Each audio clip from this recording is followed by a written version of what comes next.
Good afternoon, everybody, and welcome to an entirely unrandom act of economics. My name's Gillian Tett. I'm the US Managing Editor of the Financial Times, and with me today, as all of you know, is Larry Summers, a man of many impressive titles, including US Treasury Secretary, President of Harvard University, advisor to the White House under the latest Obama administration, and now a Harvard Professor of Economics. And also, I should say, a Financial Times columnist. So thank you very much indeed for joining us on stage. Now, you recently said in one of your columns that the breakup of the euro could potentially be the defining catastrophe of our generation. And we have once again had today's newspapers dominated by stories on the future of the euro. It's really all over the television as well. So as a man who has spent much of his career handling crises and catastrophes and also handling numbers, I'd like to start by asking you the most basic question, which is that what probability do you now give to the chance of that breakup occurring? Harold Wilson famously told economists that they should name a date or name a number, but never name both. I'd say the chances of the euro staying together are in the same range as the chances of the Financial Times remaining independent, Gillian. That's to allow both possibilities. Look, I don't think there's anybody that represents nearly a critical mass that wants to see the euro collapse. So in some deep sense, there's a lot of political will to keep it together. But I think there are two problems. One is that there are laws of economics like laws of physics, and sometimes they say that certain things just won't work. And there's also the risk of accidents and some kind of accident where there's a miscalculation. And so I think one would have to say that at this point there were very real risks of what happens with respect to the euro, that those risks probably cannot be completely eliminated no matter what policymakers do. But if policymakers can get themselves ahead of the problem rather than continuing to lag behind the problem, the chances of a good outcome are increased. Well, we'll come on to in a minute about the question of what policymakers are doing, but just in very broad ballpark terms, do you think there's more than a 50% chance that all the existing members of the eurozone will be there in a year's time? Jane, I'm a kind of numbers person, so I sort of get it. If you go plus or minus 50% and then you go plus or minus 25%, you've pretty soon got the guy to give the probability that he refused. Well, I'm a journalist, so there you go. That he refused to give. I think I'd leave it that the risks are very real. I think they're obviously much greater that Greece will leave at some point, which is at least plausibly an event that can be managed and wouldn't represent a fundamental change in economic arrangements in Europe, then the much more serious question of if Spain or Italy left, you'd then be looking at a very different monetary arrangement in Europe than the one we have today. And I think risks of Greece leaving would have to be be substantial, and that there would be significant risks beyond Greece.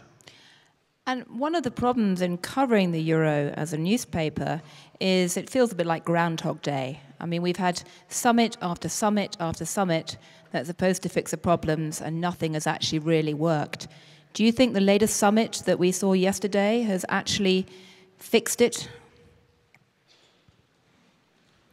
I think it has bought time for the next summit. I don't think it has fixed the problem. Look, one of the things I read many, many years ago about public policy that has stayed with me was an essay that Dan Ellsberg wrote about the Vietnam War. And Dan Ellsberg was the guy who wrote much of the Pentagon Papers and then was radicalized and leaked them. And he wrote a very thoughtful essay about their lessons. It was called The Stalemate Myth and the Quagmire Machine. And its argument was that at every important juncture in Vietnam, the structure was the same. Policymakers were told that if they did nothing, the system would collapse into surrender. If they wanted to have a realistic prospect of winning the war or establishing a reasonable peace, they needed to do A, B, C, and D. Though that would not guarantee success, it would give a good chance of success. And then they were told that if they did E, they would avoid catastrophe for the next 6 months, but there was no realistic chance that E alone would put on the path to victory. And at every juncture, they chose option 3, which was to kick the can. And that's a very natural decision-making process for public officials assigned responsibility for making very difficult choices. And the only thing that makes it more likely that you'll choose option 3 is if there's no official with responsibility for the outcomes, but if decision-making is by committee. And that's, of course, what happens in the 17-country euro. And so the structure is that they keep pushing and doing things that buy time. You know, they did some things that bought a few months. They reached kind of a new low 2 weeks ago when they did a Spanish bank bailout that held for 4 hours. The summit on the announcements that came Thursday night, our time, clearly held all the way through the day on Friday, and my guess is that they will hold a while more. But I don't think that the most fundamental issues have really been addressed. Look, here's a way to think about this, and this oversimplifies it, but it captures some of it. Suppose we formed the Aspen Dinner Club. And the rules of the Aspen Dinner Club were that everybody in this room would go out to dinner together. Let's say there are 1,000 people in this room. We could each bring as many guests as we wanted, and we would each pay 1/1000th of the bill. What would happen? Everybody would order steak and very good wine. Everybody would actually invite all their friends. A few among us who were really kind of clever would charge people to come with us because we'd understand that it would only pay 1/1000th of the bill, and we could collect more than that by charging people to come with us. And the logic of it would drive to a place where all of planet Earth would be eating dinner through the Aspen Dinner Club, which would be moving towards bankruptcy. Now, how do you solve that? There are only 2 ways to fix the Aspen Dinner Club. One way is to say there are 1,000 separate checks that the restaurant has to produce.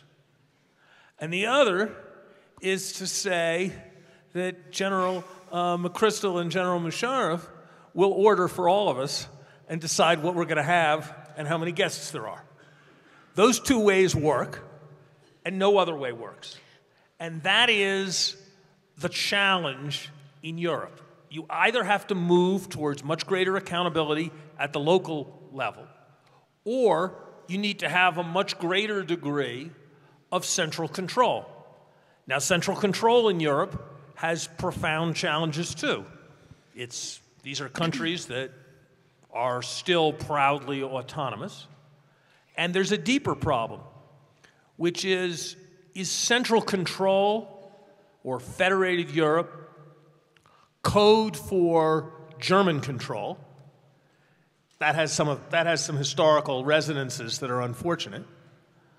Or is central control mean that it's sort of one person, one vote in Europe? And if you think about all the countries that are included in the eurozone, it's not clear that majority rule is going to take you towards terribly responsible economic and financial policies. So the kinds of political consolidation that are necessary are very, very difficult. The kinds of economic consolidation that are necessary are very, very difficult. How do we make this work? How does the American monetary union work? After all, just like there are shocks between Germany and Spain, there are shocks between Illinois and Texas. But the American monetary union has two things going for it that make it work. One is large numbers of people move back and forth between Illinois and Texas. And the other is that the federal government, when Texas earns an extra dollar, the federal government takes 30 cents of that dollar in higher taxes and gives it to Illinois, which is struggling. Those are very large transfers relative to what's been discussed traditionally in Europe. So the chances of success can be substantially increased, but it will take measures that are very difficult in both the political and the economic sphere, and even then, there is no guarantee of success. Well, there is, of course, a third option, which is you could simply shut down the Aspen Dinner Club altogether, or actually put it into bankruptcy.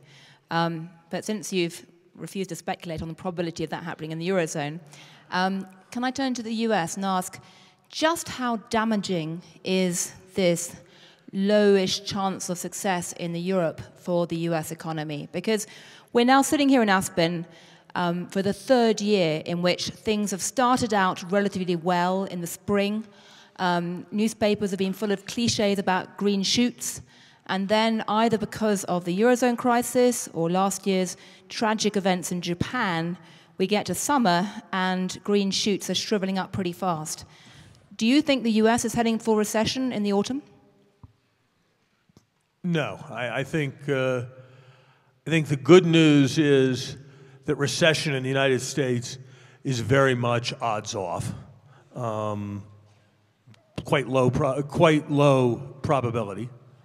I think the bad news is that the most likely outcome is probably growth at a rate that is insufficient to keep pace with population growth and productivity growth. And so you're likely not looking at substantial reductions in unemployment. You're not looking at substantial increases in the fraction of the population that are working. And so it's not likely to feel over the next 6 months terribly dynamic.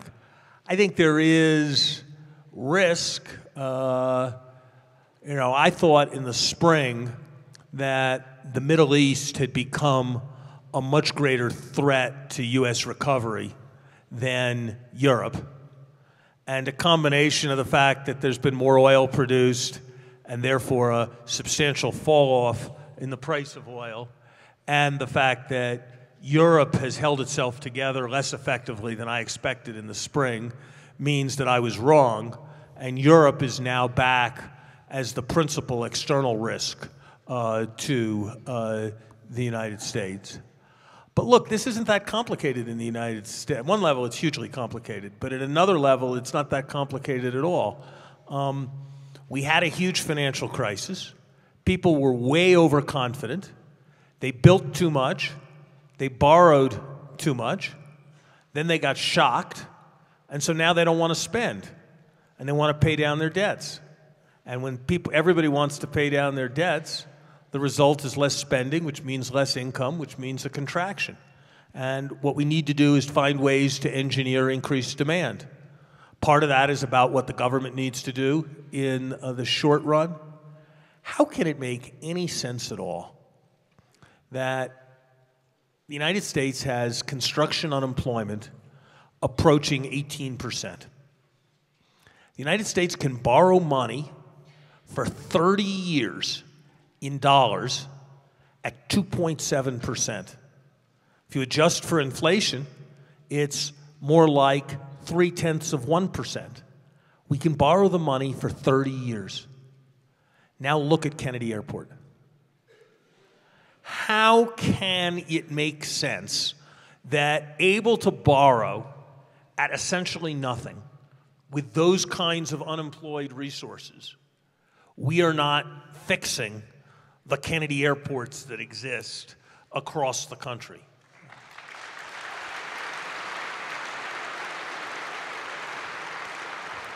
How can it make sense that we tell our kids that nothing is more important than their education, and in a number of states they only go to school for 4 days a week, and in tens of thousands of schools across the country, the paint is chipping off the walls? And yet people like Glenn Hubbard would say, and you've had a very lively exchange in the pages of the Financial Times, they would say that any more spending at the moment is tantamount to fiscal irresponsibility, and that the kind of, I think Glenn Hubbard accused you of acting as if you were on a Jeopardy game show recently, chucking around numbers that didn't add up properly. What would you say to that? Is there really room for the US to borrow more with the current fiscal burden?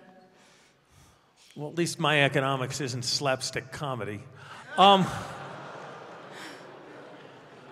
Sorry about that. But on a serious note, I mean, there are many people who would say debt to GDP is already exploding. How can you possibly argue for more borrowing when, we've not yet got a credible there's nothing more budget important. plan? There's no issue of patriotism or of morality or of economic prudence that's more important than what we leave to our children. What I cannot understand is why people think that what we have left to our children is measured only by the number of dollars there are in the national debt. That it's not measured by whether their schools are decent and of quality. That it's not measured by whether we bequeath them an infrastructure that is repaired.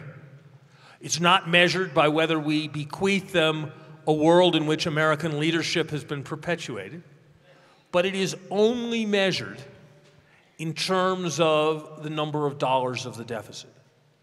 But even if you accept that premise, the truth is that if we increase the growth rate of our economy by 1% over the next 5 years, that's $3 trillion less in the national debt. Right. If we are successful in stimulating our economy, it's not even going to leave behind a greater debt burden because of the extra tax collections that are going to come, because of the reduced need for benefit payments. And every one of us knows that you don't just look, if you think about a family, you don't just look at the size of the debt, you look at the size of the debt relative to the size of the income. And so, yes, we're going to need to take actions, a set of very important actions, both in terms of entitlements and in terms of tax reform down the road to bring spending and revenues into greater balance. But right now, the greatest economic threat to the United States, the greatest security threat to the United States, and the greatest moral threat to America's children is continued stagnation of our economy. And that's why policies directed at more economic expansion are so imperative. Well,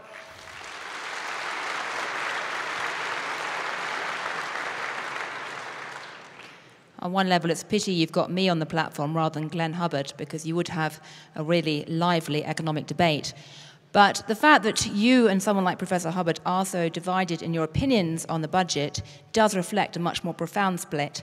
So having dodged your question about the eurozone, what probability would you give to the United States going off that fiscal cliff at the end of the year or early next year? Low. Not zero, but very low. Winston Churchill said wisely of our country that the United States always does the right thing, but only after fully exhausting the alternatives. And I think that captures an important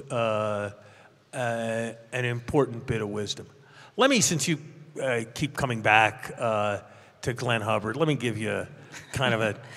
I'm not going to make another wisecrack. Let me give you a kind of a serious statement about where it seems to me people ought to be able to agree. And this is more about the economics debate. It's not about personalities. It's simply because anyone who wants to understand the difference, to have two, important mainstream economists disagreeing in this way is a very good way of capturing the issues. Well, look, I think there are. What should everybody be able to agree on? Everybody should be able to agree that when we look at projected budgets, when we look at the economic projections for the country, they should be based on what the best technical experts think are the consequences of different actions. And you don't get credit for saying, I'm going to balance the budget, but I'm not going to tell you how, I'm just going to cut expenditures. Everybody ought to be able to agree on that. There are sins on both sides with respect to that. Frankly, on this one, I think the president has very much the edge. Maybe he has the edge because he's morally superior, but he has the edge because he's got the obligation, whether he is or is not, he's got the edge because he's got the obligation to put forth a budget which his technocrats score and which the Congressional Budget Office scores, whereas when you're running for president, you kind of have much more freedom of arithmetic because there's no auditor. I think we ought to be able to agree that we score things as accurately as possible. I think we ought to be able to agree that we need a dynamic private sector with businesses that are flourishing and succeeding if the country is going to work and the country is going to be prosperous, and anyone who denies that in either party is making a great mistake. I think we agree that there needs to be a strong government that assures that we defend ourselves as a nation, that assures that we're able to collect taxes, that assures that the least among us are assisted. We all ought to be able to agree on that. And then there is a disagreement. There is a disagreement about just what the right scale and scope of that government is.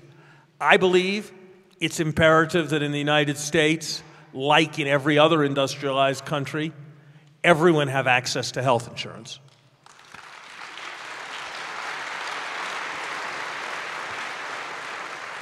But that comes with costs and economic consequences. You can't have that without paying for it. And according to other people's values, it may be better to just let people keep more of their money and have some people be without health insurance. And that's a debate. And that's the kind of debate that this election will be framed around. At the margin, what's the right scale for government?